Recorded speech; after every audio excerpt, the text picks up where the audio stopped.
How could you sell the condo? I promised it to my wife. Hand over the sale money right now." Devin screamed those words at me with a fury I had never seen in his eyes. Tasha wept behind him, clutching her chest as if she were having a panic attack. But I just took a deep breath and said calmly, "There's a second piece of news you need to hear." As the words left my mouth, I watched my son's face change. First confusion, then fear, then that tremor in his hands that only appears when someone feels the floor giving way beneath their feet. "But Mom," he stammered, his voice cracking, "my wife and I have nowhere to go. We can't live on the street." And right then, in that precise moment, I knew I had won, because for years I was the one who trembled. I was the one who begged. I was the one who lived in fear. But that woman doesn't exist anymore. My name is Clara May Johnson. I'm 65 years old, and until 6 months ago, I was invisible. Invisible to my son, invisible to my daughter-in-law, and invisible even to myself. I lived in a 2-bedroom unit that my late husband and I bought 30 years ago. It wasn't fancy. The walls had water stains in the corners. The kitchen was small and dark, but it was mine. It was the only place in the world where I still existed as something more than a shadow. My husband, Thomas, passed away 7 years ago. He went in his sleep, without pain, without a goodbye. And since that day, my life had become a silent routine. I woke up at 6 in the morning, brewed coffee in the same old percolator that made a strange, sputtering noise. I swept the floor, looked out the window. I waited. I didn't even know what I was waiting for. Devin was my only child, my only close relative. After his father died, I thought we would get closer. I thought he'd visit more often, that he'd call to check on me, that maybe, just maybe, he'd invite me out to dinner sometimes. But no. Devin had his life. He had Tasha. He had his job, his friends, his plans, and I was just a number on his to-do list. A quick phone call every 2 weeks, an obligatory visit on Christmas. Nothing more. At first I tried not to take it personally. I told myself it was normal, that children grow up and move on, that I couldn't be selfish. But loneliness is a heavy thing. It weighs on your chest like a stone, sinking you slowly, so gradually that you don't even notice until you can't breathe anymore. Devin's visits were always the same. He'd knock, walk in without a smile, and sit on the sofa with his phone in his hand. "Hey, Mom. How you holding up?" "I'm fine, son. And you?" "Good. Busy." Then silence. That uncomfortable silence, filled only by the sounds of his cell phone notifications. I'd offer him coffee. He'd say he didn't have time. I'd ask about Tasha. He'd answer in clipped sentences. I'd try to tell him something about my day, about the neighbors, about anything. And he'd look at his watch. He always looked at his watch, as if every minute with me was a minute stolen from his real life. But I smiled.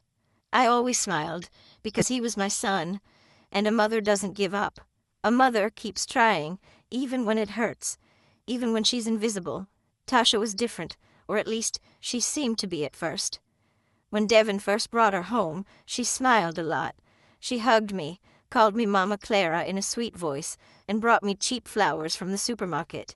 And I, so alone, so starved for affection, let myself be fooled. I thought I finally had someone else in my life, the daughter I never had, someone to talk to. But the flowers wilted, and with them, Tasha's mask fell too. Little by little, I started noticing the glances, those quick looks she'd shoot around the apartment when she thought I wasn't watching. Glances that evaluated, that calculated, that measured the value of everything, the walls, the furniture, the space itself. And then I understood. To her, I wasn't a person. I was an obstacle between her and what she wanted. The insults started subtly, so subtly that at first I thought I was imagining them. One day, Tasha arrived with Devin and said, "Mama Clara, this sofa is ancient. You really ought to replace it." I told her I didn't have the money for that. She smiled and said, "Well, when this unit is ours, the first thing we'll do is renovate everything. When it's ours, as if they had already decided, as if my death were just a pending formality. Another time, they were having dinner at my place. I had cooked for hours. I'd made the smothered pork chops my son loved as a boy, but Tasha barely took a bite and said, "It's a little too salty, isn't it, Dev?" And my son, my own son, nodded without even looking at me. They left their plates almost full, and I, as always, said nothing. I just cleaned up in silence while they talked about their plans, their dreams, their future, a future where I didn't exist. But there was one moment that changed everything. It was a Tuesday afternoon.